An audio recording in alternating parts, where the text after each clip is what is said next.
ఇందిరమ్మ కుటుంబ జీవిత బీమా ఎవరికి ప్రమాదం వచ్చినా సిపెక్ సర్వే ప్రకారం socio economic education employment political and caste survey ఏదైతే రాష్ట్ర ప్రభుత్వం చేసి ఫిబ్రవరి 4th సోషల్ జస్టిస్ డేగా పెట్టిందో ఆ సమాచారం ప్రకారం 1,15,00,000 కుటుంబాలు తెలంగాణ రాష్ట్రంలో ఉంటే ప్రతి కుటుంబానికి ఈరోజు జీవిత బీమాను అందించి ఎవరికైనా కుటుంబంలో కుటుంబ పెద్దను కోల్పోతే ప్రభుత్వం వైపు నుంచి ఒక ధీమా ఉండాలి. ఈ జీవిత బీమా ఆ కుటుంబానికి ఒక ధీమా అని చెప్పి ఈరోజు మనం నూతనంగా కొత్త పథకాన్ని కూడా మనం ప్రవేశపెట్టుకోవడం జరిగింది అధ్యక్ష. ఈరోజు పేదలను ఆదుకోవడానికి అన్ని రకాల ప్రయత్నాలు చేయడమే కాకుండా ఈరోజు 35 గవర్నమెంట్ కాలేజెస్ ఉన్నాయి అధ్యక్ష. రాజీవ్ ఆరోగ్యశ్రీని భవిష్యత్తులో ఏవైతే టీచింగ్ కాలేజెస్ ఉన్నాయో ఇక్కడ చాలామంది కాలేజీల యజమానులు ఉన్నారు, private medical colleges nursing colleges నడిపేవాళ్ళు.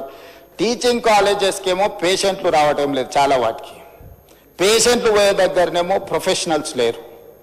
దీన్ని ఆలోచన చేసి అందుకే దీని మీద వివరంగా ఇంకా చర్చ చేస్తాం. ప్రభుత్వం అన్ని స్థాయిలో మేము ఈరోజు అందరి నుంచి సమాచారం సేకరించినాం.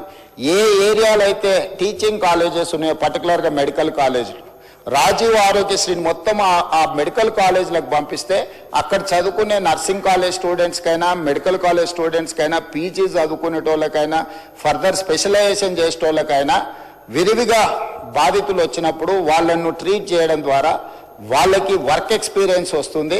అదేవిధంగా Rajiv Aarogyasri CM relief funds కూడా వాటికే ఇస్తే ఆ హాస్పిటల్ల యొక్క నిర్వహణ మెడికల్ కాలేజీల యొక్క నిర్వహణ కూడా బెటర్గా ఉంటుంది.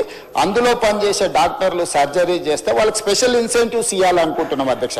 ఈరోజు జీతభత్యాలకే పనిచేసే వాళ్ళు అప్పుడప్పుడు ప్రైవేట్ హాస్పిటల్స్లలో కూడా సర్జరీలు చేస్తున్నారు. వీటన్నిటినీ మనకు తెలుస్తూ ఉంది. అందుకే ఇప్పుడు ఏం ఆలోచన చేస్తుంది ప్రభుత్వం, ఈ టీచింగ్ కాలేజెస్లో చదువులు చెప్పే ఎవరైతే డాక్టర్స్ ఉన్నారో స్పెషలైజ్డ్ ఉన్నారో వాళ్ళు సర్జరీలు చేస్తే సర్జరీలకు వాళ్ళకి స్పెషల్ ఇన్సెంటివ్ ఇవ్వడం ద్వారా వాళ్ళని ప్రోత్సహించాలని ఈ Rajiv Aarogyasri CM relief fund ఇవన్నీ కూడా ఈ మెడికల్ కాలేజెస్కి ఎప్పుడైతే వెళ్తాయో నిధులు హాస్పిటల్ల నిర్వహణ చాలా పకడ్బందీగా జరుగుద్ది. రెండవది అదనంగా పనిచేసే వైద్యులకు అదనపు జీతభత్యాలు వస్తాయి.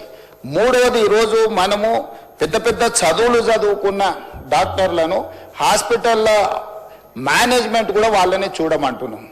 సో నర్సులు వచ్చిండ్రా, ఊడ్చే వాళ్ళు వచ్చిండ్రా, తూడ్చే వాళ్ళు వచ్చిండ్రా, మిగతా సిబ్బంది వచ్చిండ్రా లేదా అని పెద్ద పెద్ద డాక్టర్లు సూపరింటెండెంట్స్ చూడాలంటే వాళ్ళు చదువుకున్న చదువుకి వాళ్ళ మైండ్ సెట్కి వాళ్ళ వ్యవహార శైలికి ఇది సూట్ అవ్వడం లేదు. అందుకే ఈరోజు ఈ నిర్వహణ మొత్తం సపరేట్ చేసి దీనికి సపరేట్గా ఒక గ్రూప్ 1 ఆఫీసర్నో లేకపోతే ఒక గ్రూప్ 2 ఆఫీసర్నో ఇతర సిబ్బందిని బట్టి ఈ సిబ్బంది యొక్క నిర్వహణ బాధ్యత మొత్తం ఒక వింగ్ అప్పచెప్పి పేషెంట్లకు ట్రీట్మెంట్ చేసే బాధ్యతను కంప్లీట్గా ప్రొఫెషనల్గా డాక్టర్లతో చేయించాలనుకుంటున్నాం. ఇప్పటి వరకు మొత్తం పేషెంట్లను చూడడమే కాకుండా హాస్పిటల్ వ్యవస్థను నిర్వహించే బాధ్యత కూడా సూపరింటెండెంట్ మీదనే ఉంటుంది. దాంతో అతను నర్సు వచ్చిందా లేకపోతే ఊడ్చేవాడు వచ్చిందా, సిబ్బంది వచ్చిందా రాలేదా, వాచ్మెన్ వచ్చిందా లేదా, బయట పార్కింగ్ ఎవరు చూస్తున్నారు లేకపోతే క్యాంటీన్లో ఏముంది ఏం లేదు అతను చూడలేడు. అతని టెంపర్మెంట్కి అది సూట్ అవ్వదు. రెండోది అతను క్వాలిటీగా కూడా పనిచేయలేడు. అతను లోపలే సర్జరీ చేయాలన్నా, వచ్చిన పేషెంట్లను చూడాలన్నా, ఇన్ పేషెంట్లను చూడాలన్నా, అవుట్ పేషెంట్లను చూడాలన్నా ఈ సమస్యలు ఉన్నాయి. కాబట్టి మన ప్రభుత్వం దీన్ని కూడా ఆలోచన చేసి ఈరోజు ఈ రెండు పనులను రెండింటిని సపరేట్గా ఈరోజు మనము డీల్ చేయాలనుకుంటున్నాం అధ్యక్ష. మూడవ పాయింట్, కొన్ని వేల మంది తెలంగాణ నుంచి ఇతర దేశాలలో డాక్టర్లుగా ఈరోజు పనిచేస్తున్నారు. వాళ్ళు తల్లిదండ్రులను చూడడానికో ప్రాంతాన్ని చూడడానికో లేకపోతే ప్రాంతం మీద అభిమానంతో వచ్చినప్పుడు వాళ్ళు 4-5 రోజుల్లో కుటుంబ వ్యవహారాలు చక్కదిద్దుకుంటే ఒక 20 రోజులు ఎక్స్ట్రా ఉన్నప్పుడు వాళ్ళు అత్యంత అధునాతనమైన వైద్యశాలలో పనిచేయడమే కూడా అత్యున్నత చదువులు చదువుకున్న డాక్టర్లు వాళ్ళందరితో నేను మా దామోదర్ రాజనరసింహ గారు మాట్లాడి ఒక ప్లాట్ఫామ్ క్రియేట్ చేస్తున్నాం. డాక్టర్ సంజయ్కి కొంచెం ఇది ఎక్కువ అవగాహన ఉండే అవకాశం ఉంది. ఆ డాక్టర్లు అందరినీ ఆన్లైన్లో ఒక వెబ్సైట్ క్రియేట్ చేస్తున్నాం.